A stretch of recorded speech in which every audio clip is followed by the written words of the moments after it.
హరి ఓం శ్రీ గురుభ్యో నమః. శ్రీ మహాగణాధిపతి నమః. అవిద్యానాం అంతస్థిమిరమిహిరద్వీపనగరీ జడానాం చైతన్యస్తవకమకరందశ్రుతిఝరీ దరిద్రాణాం చింతామణిగుణనికా జన్మజలధౌ నిమగ్నానాం తంష్టామురరిపువరాహస్య భవతి శుక్లాంబరధరం విష్ణుం శశివర్ణం చతుర్భుజం ప్రసన్నవదనం ఛాయేత్ సర్వవిఘ్నోపశాంతయేత్. వందే గురుపదద్వంద్వమవాన్మనసగోచరం రక్తశుక్లప్రభామిశ్రమతర్క్యం త్రైపురం మహా సానందమానందవనే వసంతం ఆనందకందం హతపాపబృందం వారాణసీనాథమనాథనాథం శ్రీ విశ్వనాథం శరణం ప్రపద్యే. విశ్వేశం మాధవం ఢుంఢిం దండపాణిం చ భైరవం వందే కాశీం గుహాం గంగాం భవానీం మణికర్ణికాం. హర నమః పార్వతీపతయే హర హర మహాదేవ శంభో శంకర. కన్యాం కనకసంపన్నాం కనకాభరణైర్యుతాం దాస్వామి విష్ణవే తుభ్యం బ్రహ్మలోక జిగీషయా అని మంత్రం చెప్తూ పెళ్లి కూతురి తండ్రి తన యొక్క పితృదేవతలకు తనకు శాశ్వత బ్రహ్మలోక ప్రాప్తి కలగాలి అనేటటువంటి ఉద్దేశ్యంతో నేను నాకు శక్తి కలిగినంత మేర మా అమ్మాయిని బంగారు ఆభరణములతో అలంకరించి లక్ష్మీనారాయణ స్వరూపుడవైనటువంటి నీకు కన్యాదానం చేస్తున్నాను అని కన్యాదానం చేస్తాడు పెళ్లి కూతురు తండ్రి. ఆ కన్యాదానం అయిన తర్వాత సుముహూర్తం వస్తుంది.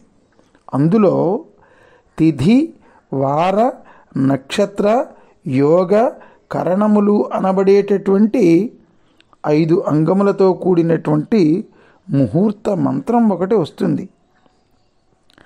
అస్య సుముహూర్తస్య సుతిథిం సువారం సునక్షత్రం సుయోగం సుకరణం సుచంద్రతారాబలం అనుకూలం శుభే శోభనా సర్వే గ్రహాః సునక్షత్రాః శుభైకాదశస్థానఫలదాః సుప్రీతాః సుముహూర్తాః సుప్రసన్నా వరదా భవంతు అనేటటువంటి మంత్రంతో ఈ ముహూర్తానికి మంచి తిథిని, మంచి వారమును, మంచి నక్షత్రమును, మంచి యోగమును, మంచి కరణమును, మంచి చంద్ర తారాబలమును అనుకూలముగా చేసి శుభములు శోభనములు అయినటువంటి అన్ని గ్రహములను కూడా ఫలితాన్ని ఇచ్చేటటువంటివై మంచి ప్రీతితో ఈ సుముహూర్తానికి ప్రసన్నత చెంది వరములను ఇచ్చుగాక అని జీలకర్ర బెల్లం పెళ్లి కూతురు పెళ్లి కొడుకు పరస్పరం ఒకళ్ళంతి మీద ఒకళ్ళు పెట్టుకుంటారు. అలా సుముహూర్తం అయిపోయి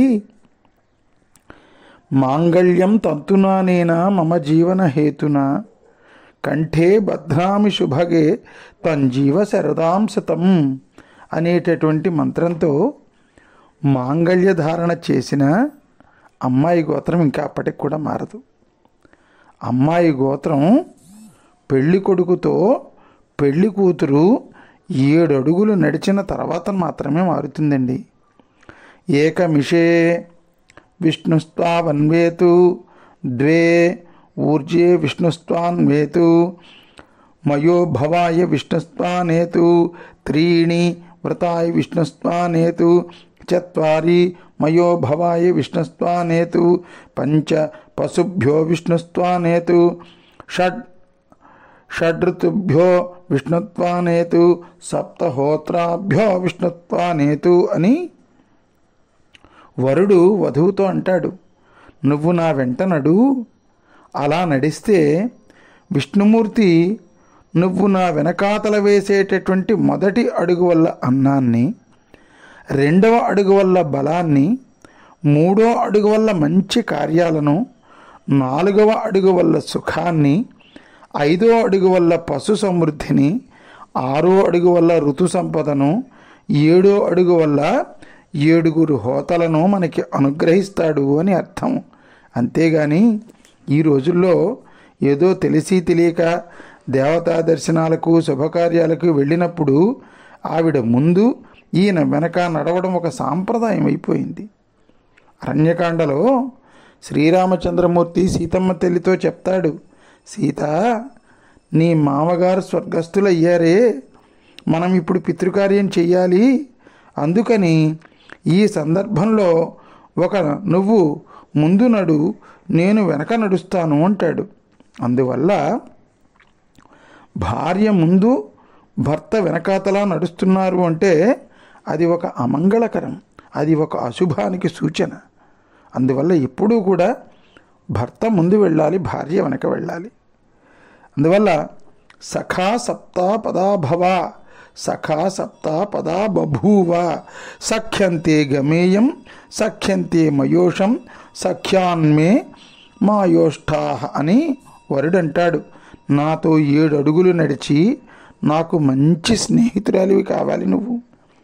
మనం ఇద్దరం కలిసి 7 అడుగులు నడిస్తే స్నేహితులం అవుతాం.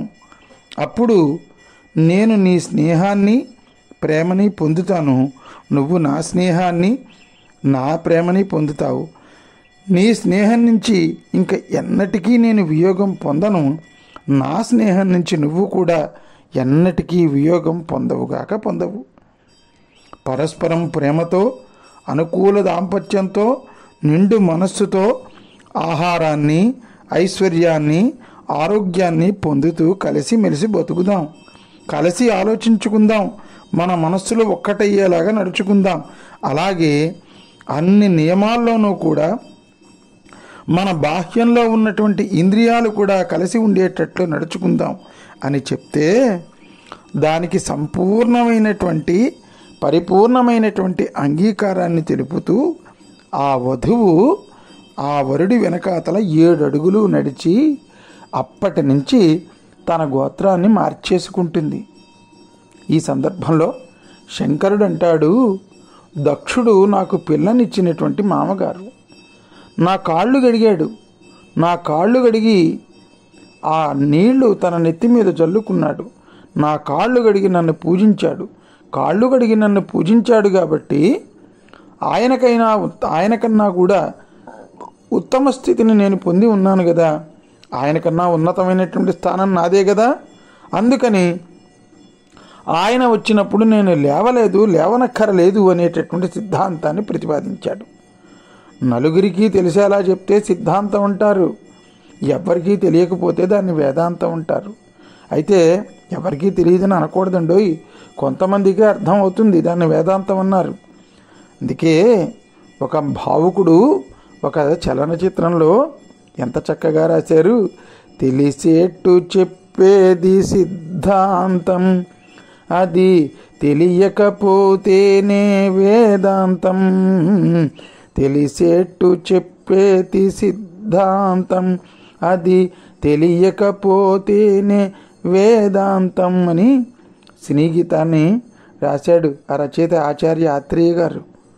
సరే, దక్షుడు సభనంతటినీ కూడా ఒక్కసారి చూశాడు. చూసి తన తండ్రి అయినటువంటి బ్రహ్మగారు లేవలేదు చూశాడు.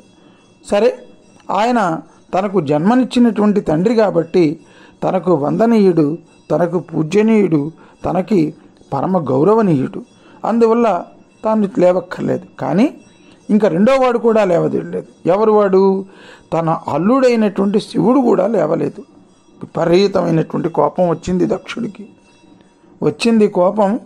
ఇప్పుడు మనం ఒకసారి దక్షుడిని అడుగుదాం, పోనీ ఏమయ్యా, ఎంతైనా ఆయన నీ ఇంటి అల్లుడయ్యా, ఆయన నువ్వు వస్తే లేవలేదన్నటువంటి చిన్న మిషతో ఎందుకయ్యా నీకింత కోపం అని అడిగితే ఆయన అంటాడు, ఇంతమంది దేవతలు లేచారే, వీడికి ఏమైంది, ఏం గొప్ప వీడిది అంటాడు. అలా కాదయ్యా, నువ్వు ఆయన కాళ్ళు గడిగి పూజించావట, అందుకని నీకన్నా తనదే ఉన్నత స్థానం అంటున్నాడయ్యా శివుడు అని దక్షుడితో అంటే అప్పుడు దక్షుడు ఏమన్నాడు, తర్వాత జరిగినటువంటి కథావృత్తాంతం ఏమిటో మనం రేపటి భాగంలో శ్రద్ధగా వినేటటువంటి ప్రయత్నం చేద్దాం భక్త మహాశైలరా.